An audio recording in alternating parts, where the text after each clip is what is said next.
You can hear me, correct? I can hear you. I can hear you. I can hear you too.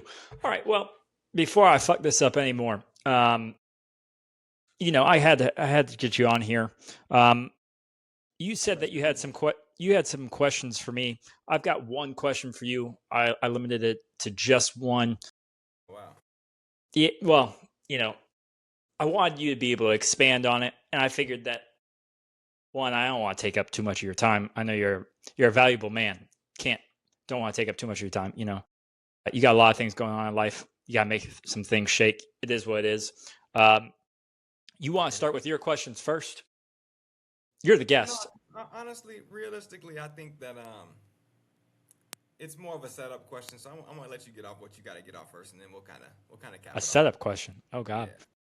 All right. Well, my question is, should Ravens fans like yourself be excited or anxious about this upcoming year or about the 2026 season?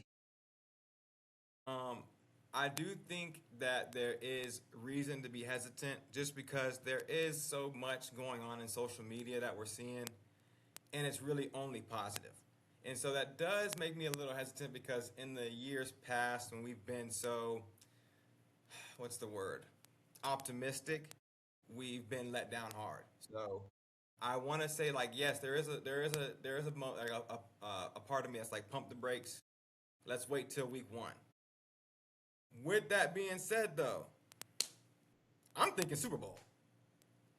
I'm thinking Super Bowl, because there's nothing that they're showing me from joint practices to preseason week one, from individual drills, that is showing where we should be beat. I feel like across the board, this is a completely different team, from being coached, from how the players are acting, to a veteran presence. We got Calais Campbell back. I don't see why, on paper, we should be beat. Realistically, I don't. Did you guys do anything to the offensive line in the offseason? Yeah, man. Yes, we did. Yes, we What'd did. y'all do? Listen, man. We got these two boys from Penn State that actually put their hands on In the people draft? In the in the draft. draft. Yes, man, in the draft. So we got Was these two that boys from Penn State, and is then that a we second round upgraded pick? Emory Jones. Emory Jones is his second year, first year under Jesse Minter. So that's obviously our biggest question mark. Hey, how is this team gonna act under Jesse Minter? But so far, he's got these boys focused. He's got these boys wanting to play football, and everybody's healthy. There's no excuses. I really don't feel like we should have a hiccup coming into week one. And we got rid of the biggest cancer on the offensive line. 77 fish fillet is out of there. So he gone. We have absolutely no excuse to, or the finger to point just yet on, like, hey, this is the obvious reason why we can't get no push on the offensive line. So I'm very optimistic. I'm very optimistic. Very optimistic. Well, so it's excited. Okay. Yeah, yeah, yeah. You guys got a weaker schedule this year, considering you Yeah. guys finished second in the division last year, which means you won't play the first place schedule. Uh, Still play in the tough division. I personally don't believe in anybody else in that division. Uh, Yeah, I think most it's the definitely. Raven. I think it's always the Ravens to lose as of this point. Everybody else is to try to win. But I'm glad that you're excited. I'm glad that you are getting back to the point where, you know, you're vulnerable. You're willing to be Very heartbroken. vulnerable. Yeah, very And vulnerable. you're excited. Being excited and thinking Super Bowl means that you drank the Kool-Aid. And when you drink the Kool-Aid, you can't hide it. You can't hide excitement. You can't hide the fact that if they do break your heart, I It's my mean, fault. I dove in back no, there it's first. not. It's not your fault. It's everybody else's fault, and your your blood is on their hands, and Yeah. that's Yeah, yeah, yeah. it is what it is. So, um, okay. Well, I mean that. Hold on, I don't want to stop you, but I do want to add something to what I just said. Okay, I'm very optimistic. I'm very excited. However, there is still a very glaring issue on the team that has yet to be addressed. which is and that is Tyler Luke. So I don't understand what's going on with our kickers when all you do is kick all day, but he's still missing very makeable kicks, field goals, especially after last season. The reason we didn't even make it to the playoffs was a very makeable field goal. He's still missing those exact same things. So obviously, no work was done over the summer, and there's no competition really pushing him to want to get better. So that's my biggest. If we can keep the field goal kicker off the field, we should be a-okay. Problem is that when you score touchdowns, he immediately runs onto the field, which Well, extra point, a little different. Field goal. That's what I don't want to see. I don't know. Extra points are a little bit more difficult and harder to come by these days. So like, they're still important. They're still important. Right. But it does kind of raise the question. If there was a second question that I was going to ask you, was about Eric DaCosta, which is he's been there since 2019. Yeah. He obviously he didn't hire Harbaugh, but not a whole lot has changed in the organization beyond the coaching staff now. To go 7 straight years with not a lot of turnover, you're not looking at you're still looking at Marlon Humphreys. You're looking like the young guys, obviously there's not a lot of turnover. It feels like the Ravens are the Ravens every year. Why should Eric DaCosta still have a job if they don't win a Super Bowl this year? Put too much on Eric DaCosta because at the end of the day, he's paying our players. And so we paid Lamar. You mean he's giving out contracts? I was like, he ain't paying. He not writing the check. Hey, listen, the restructure gonna come. We paid Derrick Henry. Derrick Henry would have left if we didn't give him what he wanted. You know what I'm saying? So he is at the end of the day, he's a player's GM. And I think there is something to be said about giving somebody the respect that was there before you. Because at the end of the day, John Harbaugh was a Super Bowl winning coach. You know? So you want to kind of, hey, he was there before me. I'm going to try to ride this ship as long as it's going to take us. And clearly, not only from the fans, but from the players, there was a divide of, hey, we can't work with John Harbaugh anymore. And he listened. Got him up out of here. Because you would have heard, if you go back to last season, they say, if John Harbaugh would have beat the Steelers, would he still have a job? Eric DaCosta's answer was, for another week. He was moving on regardless. So I feel like when you have somebody that actually listens to the players, kind of got to give them that respect to keep their job. Last question on the Ravens is, are you a man who believes that GM and head coach should be a pairing where, okay, well, no. You know, GM, you hire who you want to hire to take the reins, and you get out of the way. I feel like a dynamic like how the Dallas Cowboys have, where Jerry Jones is in the locker room, is making all the final decisions when it comes to trades, is the front line for the face of the organ. I don't need all that. Well, they're clowns. Yeah. So that is not.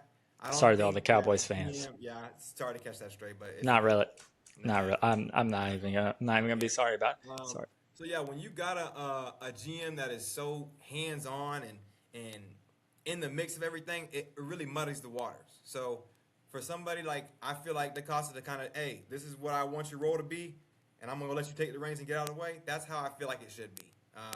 Because when you start to try to act like you're the coach, or when you start to act like you are the one making the executive decisions when it comes to play calls or who's on the field, that's where we start to kind of get a little away from the game. Interesting. You said you got questions for me. Let's hear them. Yeah. All right. Well, I'm gonna give you a softball. What are your expectations? I'm gonna just throw it right back to you. What are your expectations coming into this season, and do you have from wild card playoff? Where do you see the Jags going this season? My expectation is from a total win standpoint, we'll take a step back from 13 wins. We're playing the first place schedule. We last year obviously we were playing the third place schedule. I think we got blessed with other teams being a little bit hurt at points of times not saying that we weren't a good team.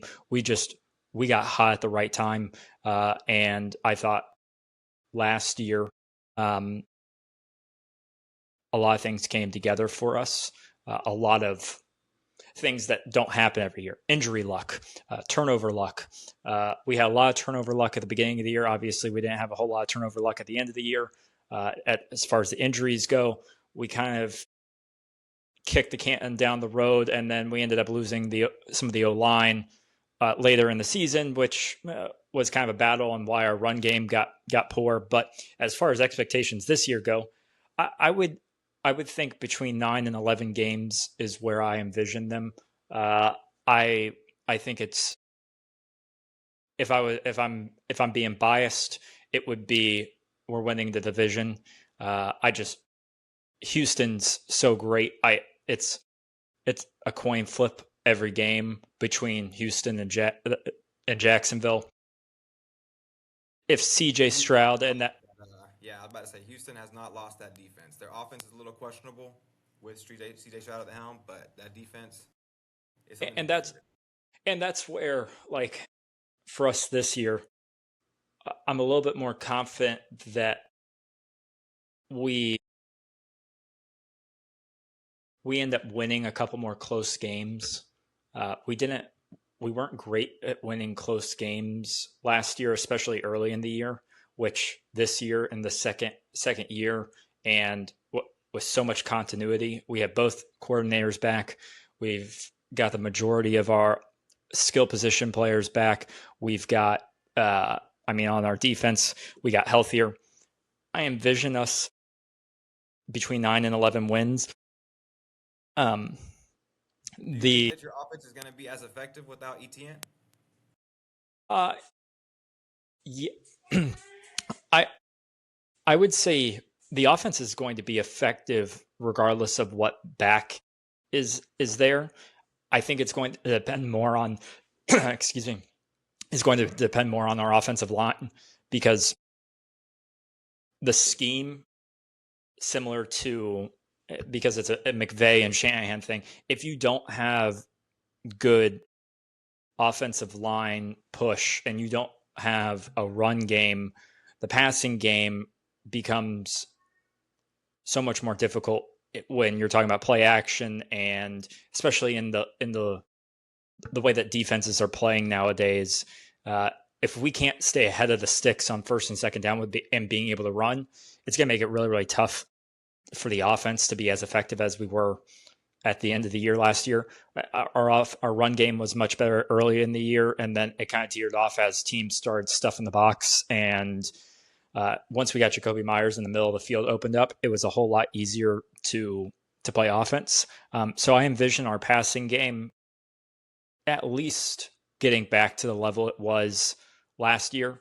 Uh, the Jags are the Jags, though, and there's a high chance that we start slow. We're not a fast starting team, and Trevor's not been a fast starting quarterback for the most part. However, I think the offense, despite losing Achan, is going to be fine. Tootin's back there, and we have LaQuint Allen returning. So I don't, and we signed Chris Rodriguez. If we can get the same production out of all three running backs that we got out of Achan, I think we'll be fine. I think the backfield last year was a little bit redundant with Tootin and Achan. They're kind of the same role, but with Rodriguez and Tootin this year, it's a little bit. You get two different things with both backs, and I think that will improve the run game. If the run game improves and can stay consistent, I think we'll be even better on offense this year. But that's all dependent upon the offensive line's health. And our left tackle is still hurt. He's our right guard, Makari, just had surgery. He'll be out for a month. And then we have our right tackle playing left tackle now, and our former left tackle who got benched playing right tackle. And we have a rookie playing left guard, and we have at least at right guard, we have a guy who was playing left guard last year. So like our offensive line has I basically got a good guard done this year. music. No. He's depth. Uh, that's what Liam said today in his press conference, which was nice to hear. Uh, Very I don't nice. think I don't think they have any intentions of playing him if the five that are out there right now are healthy. But I mean, he played meaningful reps, and similar to That's one way to put it. it is, and there are a lot of guys out there that are bad. Offensive linemen are bad. There's it is so hard to be good at offensive line in the NFL, There's a handful, and handful of actually good linemen, standout linemen that are worth the contract for sure. and the perception of them is that unless you are unless you're B plus or better, you're getting picked on in the media, you're getting picked on everywhere else. Whereas C plus C plus players are still good offensive linemen. They are guys that end up getting paid, and or maybe they don't get a second contract from a team, but they go get another. They go get another job somewhere else where they become a depth piece. And if you're within those 5 to 7 best offensive linemen on the team, if you, those other two are being valued by other teams to the point where somebody wants to trade for them or someone wants to sign for them, you got good offensive line depth. And that depth in today's league is just so important. You see it every year. You see it with the Chargers every year where they don't have the depth and then their offensive line croaks and then they suck. Liam was very adamant that he wasn't going to go through what he did in LA with the Rams, where they lost, 2 or 3 offensive linemen in the first 6 weeks, and then kind of just had to, fold the rest of the season because they couldn't get enough depth. So, I mean, we had another offensive lineman who was in the rotation get hurt in the first preseason game. I think he'll end up coming back later in the year, but we should have enough depth to keep him off the field. So with that being said, do you think this is a potential tank year for the Jags, or do you think that there is some potential for you guys to still make a push with what you have? Well, I think they believe that they're going to be better than last year, and whether they win as many games is not really relevant to them. I think Liam's message and the Jags themselves with what Trevor has been through. Trevor started the season 3-8 and finished 9-8. And when you've done stuff like that, and Trevor did that when the offensive line was ranked 31st in the league.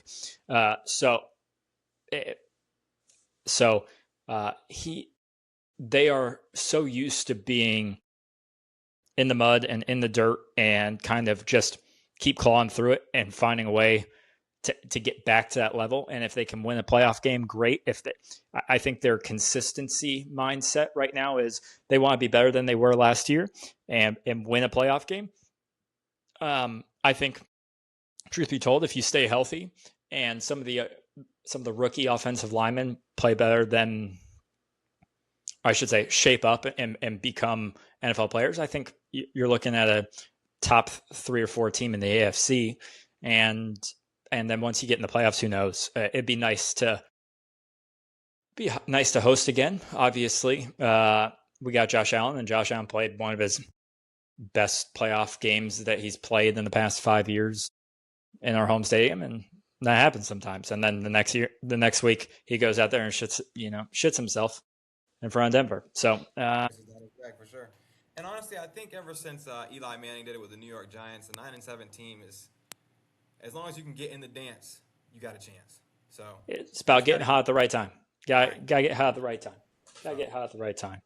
Was that all of your questions? You got any other questions? No, definitely not all my questions. My real question is, because there has been a little scuttlebutt. There's been this narrative going around because I have a lot of Jacksonville friends, and I kind of just want to put it on wax, as you say.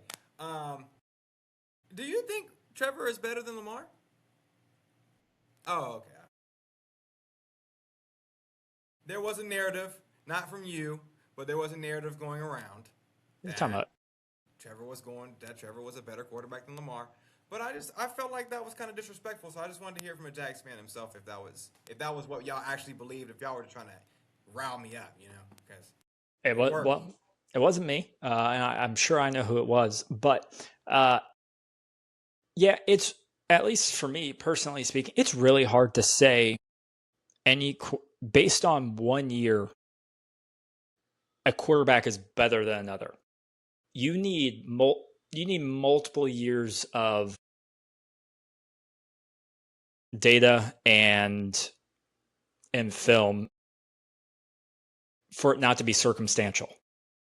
Did Trevor play better than Lamar down the stretch last year? Yeah, but Lamar was hurt and circumstances are circumstances. Lamar still rests in the tier 1 group of quarterbacks, and once once you're in that tier, you can make arguments based on who's playing well that Lamar could be 1, Lamar could be as low as 5. I'm not going to I'm not going to be upset unless you take him outside of the top 5 and put somebody else in there that hasn't earned based on consistency that they should be in a tier 1 category. And there's only 4 to 5 guys that have earned that right to be in that tier 1 category, and it's Patrick, Josh, Lamar, and Matt. And then you could maybe argue Joe Burrow, but I mean personally speaking, I don't think he is. So, Especially with the weapons that Joe Burrow has, it's he's put in a position to where he has to succeed, or it's very hard for him to fail. Um, and especially in the past, it's been very evident that his defense has let him down a lot. But I think if you give any top tier quarterback the weapons that Joe Burrow has, they're gonna succeed. So it's very hard for me to really give Joe Burrow that respect because they haven't, other than I want to say his like sophomore season, they haven't really done anything. They haven't made any noise, especially in the AFC. So they haven't made the playoffs in the last 3 years. So uh, it's at least speaking for myself here, it's really hard to be good at playing quarterback if you're not playing quarterback. And if you're hurt and if you're unavailable, to say that you're a great at playing quarterback, you're not really playing. And Joe is good when he's out there. Is Joe out there very much? No. Is I mean, there's just not a whole lot of the best ability is availability at the end of the day. And I could go on forever about Joe, but it is what it is.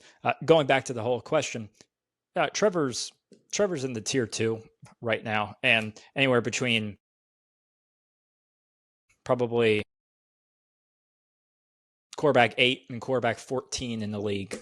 Everybody in that group is probably, it's arguable based on I that. really agree with that. I mean, I get where you're saying with Trevor's a tier 2, but I feel like, and I think this year might answer a lot of questions, but what Liam did with that Buccaneers offense and what he did with Baker Mayfield, I feel like he has the potential to take that to a next level with Jacksonville. I feel like you said, with the acquisition of Jacoby Myers, that was a great pickup for you guys, especially midseason. He came and filled the role that you guys were lacking desperately because BTJ hadn't found his way yet. Parker Washington was really y'all's wide receiver too, in my opinion. And I feel like he even came a long way. So I feel like this is really going to be year 2 with Liam, right? This is year 2. So I feel like this is going to be a big step for the Jacksonville offense. Realistically, like you said, I think ultimately the biggest knock for y'all is just staying healthy. If y'all can stay healthy, if y'all can get the right players in position, especially when it comes to your offensive line, I think the Jacksonville will make some noise in y'all's division. Because realistically, who do y'all have? Atlanta and Tampa Bay? We have Houston, Tennessee, and Indianapolis are our 3 division rivals. Yeah, no, I mean, Tennessee and Indianapolis, I don't think are going to cause too much of a stir. Not again. I don't Yeah, quarterback controversy right now because I don't know if Daniel Jones is really healthy. he's not going to start the He's regular young, season. Yeah. right? So, and then other than Houston, it's really a toss up for you in Houston. If Houston can get their offense going, that's going to be a bad day. But that's a question mark still. So Agreed. Yeah. Yeah. You got any more questions? No, not really. That was Oh, it. I thought you really thought that I was going to say, I did. I was oh, I was gonna be prepared to go Stephen A. Smith, Skip Bayless right now, but it all worked out. It all that's, worked. yeah. Look, Trevor, Trevor has been good enough to recognize, I've had to defend it, but Trevor's been good enough to know that you can win with him. Sam Darnold won a Super Bowl. There's enough evidence and enough of the ceiling raising and floor raising play of a quarterback that Trevor's produced that uh, gives you the signal of he's a franchise quarterback. You can win games because of him, and you could win a Super Bowl with him. Whether you win a Super Bowl because of him, I think there's always going to be a very small amount of quarterbacks that are able to do that. That's Patrick, Josh, Lamar. I think those are guys that, in a vacuum, they're some of the best football players in the world, regardless of their position. I know that quarterback's the most valuable position, but my point being is once you figured out that Trevor is good enough to win with and or he's not the reason that your team is losing, everything else after that, at least for Jags fans, I think is gravy. I hope we keep that. I hope we keep that perspective because the only thing that can really hurt us are injuries and or regression. And if he regresses, obviously it's a lot easier to see because you understand now that the scheme and his surroundings, it's a little bit more visible. But in years past, it was really just they were asking Trevor to be way more than he needed to be, and the personnel around him wasn't good enough to stick with him. So he's good enough right now. Would I like to see him play better? Yeah. Does he have to play better in order for us to win a Super Bowl? I don't think so. I thought his play last year at the end of the year and even in the Buffalo game, he drove down with 4 minutes left and then gave the ball back, or I should say, Josh had the ball in his hands, and the defense gave up a touchdown in less than 2 minutes. So there, it was good enough to win that game. He wasn't the reason we lost. So that takes care of the question. Okay, so my next question for you then is, did you look at any of your three best futures or awards or the gambling thing? Did you look into that? You got any good bet like season long bets? No, I didn't. No, I did not. I'm sorry. That's But I can go that's ahead and okay. give you some.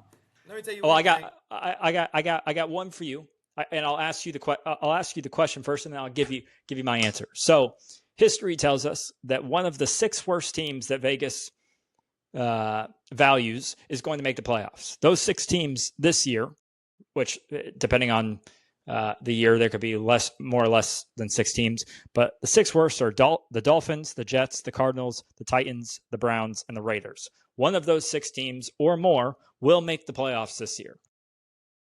Who do you think makes the playoffs out of those six teams? History tells us that one of them is going to make the playoffs. Dolphins, the The, Cardinals, the the, Raiders, the Titans, the Titans. Browns, and the Jets.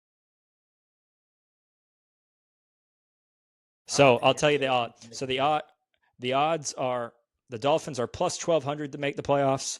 The Jets are plus 750. The Cardinals are plus 1,600. The Titans are plus 350. The Browns are plus 550, and the Raiders are plus 550. I mean, it's a long shot for all of those teams.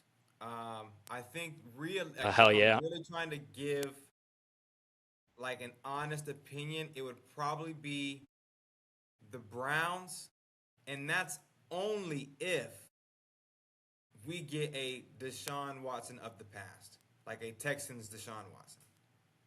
If that happens, because the Browns have always had a decent defense, especially when it comes to run, they have a good run stop defense. That is the only way I can possibly see the Browns doing anything.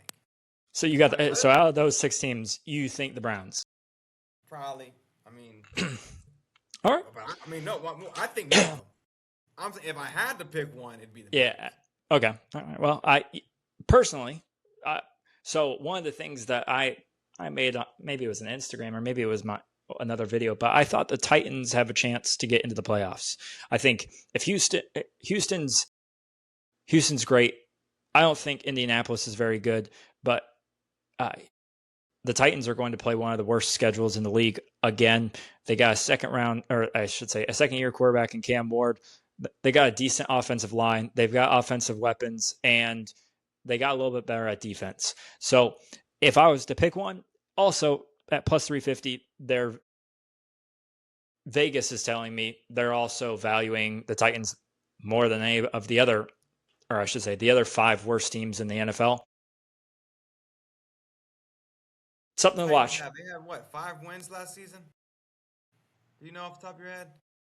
I think they're going to have another 5-win season. I really cannot see them, regardless of how their schedule is set up. It's the NFL. These are all pros. And the Titans just do not have the structure to win. You might have a dog at quarterback. I really like Cam Ward. I'm not sitting here saying that they don't got a quarterback to do it.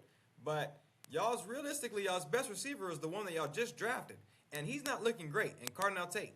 So unless he becomes this miraculous, unguardable creature, who do they have running the ball? Tony Pollard still? That's what I'm saying, man. It ain't happening. It ain't happening. No, hang it up. The Titans is not making. They won 3 games last year. That's what I'm saying, man. Hell no. Hell no. You don't turn around a team like that. Absolutely not. Well, there's always a team that goes last to first. It ain't happening this year. All right. Well, matter of fact, I got Browns. Oh shit, man! None of them. But I'll give you 3 futures right here off the top of my head. Bet the house. Mark it down. Parlay. Jacoby Lane, offensive rookie of the year. Let's see what that Baltimore is. to win 14 games. Let's see. Baltimore to win AFC North. Guaranteed. Go ahead and put out. That's probably Say that again. So Jacoby Lane, offensive rookie of the year. Offensive rookie of the year. Baltimore to win 14 games. 14. Good 14. God. We're probably gonna go 14-3. 14-2. 18. Did we extend it to 18? Is it 18 games this season? Yes, but you only play 17 games. 9 and 8. Right. Yeah. So, hey man, that's what we're gonna turn around. What was the third leg of that parlay? AFC North champions Baltimore. Let's just go say AFC championship. We can go ahead and say that. Okay, so offensive rookie of the year, Jacoby Lane. The Hard Rock's got him at plus 2,500 to win offensive rookie of the year. For what it's worth, Jeremiah Love's at plus 475 right now. He's gonna get hurt. You gotta understand. Well, he's already hurt. The Cardinals' offense is not built for sustainability. It's not. And I'm pretty sure I just heard today he got a high ankle sprain, so he probably gonna miss the first week. He's done with training camp. Throw that out the window. Okay, well so my other 2 bets were Jesse Minter, coach of the year. It's plus 800. I think Baltimore playing a second. They're getting a little bit weaker schedule than they did in years past when winning the division. Lamar's going to come back healthy. I think Lamar, for the first time in probably 3 years, Lamar has what seems like hope, which feels like he'll play with more joy, especially if things go well in the first couple weeks. And Lamar is a joyous football player. When he's playing with joy to start with, he plays better. And then at least health-wise, you guys get healthier. And on the defense, you get Marlon back. Kyle Hamilton will end up being healthy. Roquan Smith is in shape. Roquan Smith is in shape. And it's not round shape anymore. Thank God. Right. I am not going to tackle him belly first. 92 monster. Back. He's our Chris Jones. He has the potential to be Chris Jones. Back in the middle. Teddy Buchanan, middle linebacker that helps out Roquan Smith on the other side, back healthy. Calais Campbell, Super Bowl winner. Oh, shit, I might have misspoke. Anyways, veteran presence, back on the team. So I'm saying all the pieces. Nate Wiggins, back healthy. Everything is falling into place. Like I'm saying, like we got optimism, and I'm trying to tell you, like everything is there's no like glaring. Oh man, but we ain't got this. Oh man, but we still got to deal with this. No, everything is good so far. You got to buy or sell. Yes, I'm buying Fernando Mendoza. I don't know if, Really? like you say, how if he's gonna like lead the Raiders to X amount of wins, but I can tell you, I don't think he's gonna be the reason the Raiders are gonna lose. I know they got Kirk Cousins here. I think that's only gonna last about 3-4 games, and they're gonna pull the trigger on Fernando Mendoza. And I think he's actually going to be a decent quarterback. I would buy. I don't know what his total touchdowns are on the season. It's probably super low. I'd put over on that. Interesting. His overall. And I'm selling everything you said earlier about the potential for Tennessee to turn it around. Somebody's got no. Sell everything from Tennessee. I don't believe in them at all. Point blank, period. Nothing about Tennessee flatters me or is like I'm excited to see. I'd be surprised if they even get a primetime game this year. Honestly. The schedule's already out. They probably got a Thursday night game. I don't know why. They need to keep them at Sunday at 1:00. Yeah, they got a lot of Sunday. Yeah, they don't got a prime time honestly, games. what I'm selling is what they got in Atlanta too. I don't think Michael Penix and or Tua. You got two of the exact same quarterbacks. God bless it really didn't work out that well last year for you. I don't know if Atlanta has the right remedy there. I'm not too, other than Bijan Robinson and Drake Not London. a lot shaking.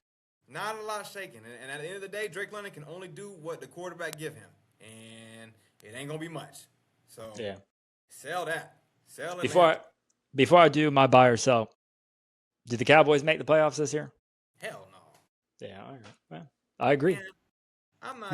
You ain't got to say it. Just 2 seconds, man. The Cowboys, realistically, for as much talent as they got on paper, are the biggest disappointment in football. I don't understand how they got America's team. I don't understand how they earned that title because at the end of the day, they've just been disappointing us. No qualms for me. The George Pickens narrative, I don't believe it. The Dak narrative, I don't believe it. Y'all have one of the best offensive lines in the National Football League, and y'all can't run nothing. So at the end of the day, if you can't run the ball, you can't win. And they can't run the ball. And Russell Wilson threw for 300 plus last year, so obviously they can't stop you from throwing the ball.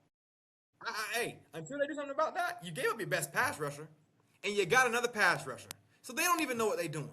You know what I'm saying? No, man, sell the Dallas Cowboys. Literally sell the Dallas Cowboys. No argument for me. So I'll start with my sell first. I'm selling joint practices. I think they're stupid. You're not supposed to hit people, but you're supposed to hit people. That right there doesn't make sense. I also don't like it's edging game reps. There are too many times where I think personally speaking, if you're not blowing the whistle dead when there would be a sack,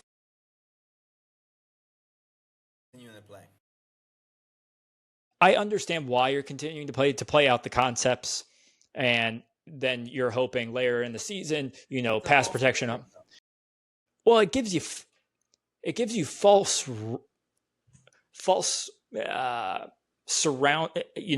awareness, right? As a quarterback, you got the clock, and if you're in joint practice, meanwhile there should have been 6 sacks, but your dealing is like, cool, you got this false confidence coming into the first week. You end up on the ground the first 6 times, and you're like, wow, damn, I can't I wonder where that came from. It And it's and to your it, point, sorry, it's kind of going in and out. I thought you were pausing, but I'm sorry. But to your point, I really think that we saw that with the Bengals in their Week One playoff, or their Week One preseason. You guys don't have y'all aren't going 100%, or y'all not doing full contact. Well, the first time that, or excuse me, not the Bengals. It happened to the Bengals, but it actually happened with the Giants.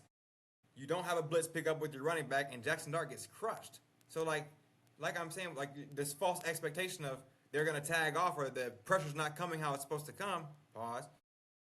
And when the game time comes, boy, you getting smoked. yeah.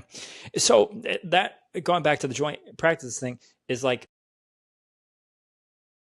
there's I don't I see some benefit, but I see a lot more risk in it.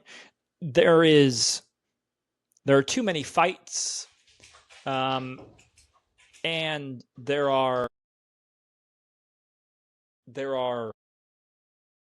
there's just not it's it's too close to being live reps without being live reps that it almost to me would signal uh, bad habits forming, and that's where it's I like see that. for timing and then your own defense and confidence. It's like, well, we just held up for 6 seconds, and because no one's tackling the quarterback, someone's going to get open if you allow them to sit back there for 7 seconds. It's the NFL; they'll get open. I I'm selling.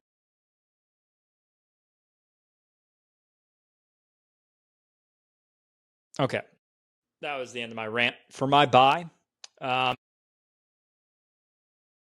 I had two or three that I'm deciding between. Um, I think Seattle is going to be really good again. I'm buying stock in Seattle. Seattle also is doing their part to improve with their personnel. Terry and Arnold, give or take, prison or a couple of games suspension, or getting kidnapped. Who knows? They're trying to improve there.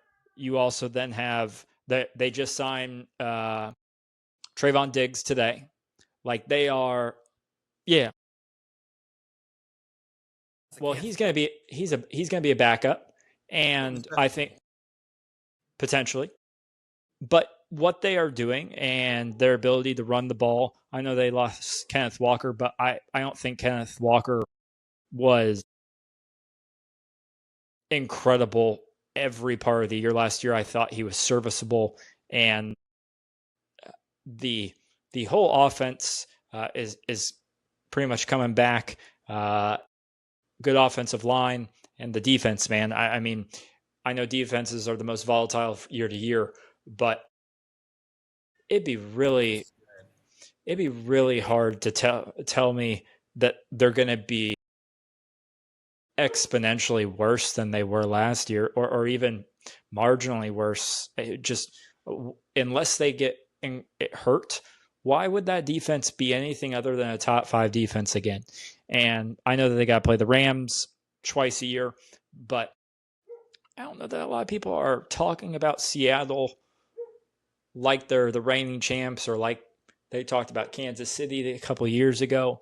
But why shouldn't Seattle be back in the NFC Championship? I, I I'm gonna mean, tell you why. okay. Strictly because of the team that you just named. I think that a lot of people are underestimating because of the off-field issues with Puka and the murmurings of Aaron Donald coming back.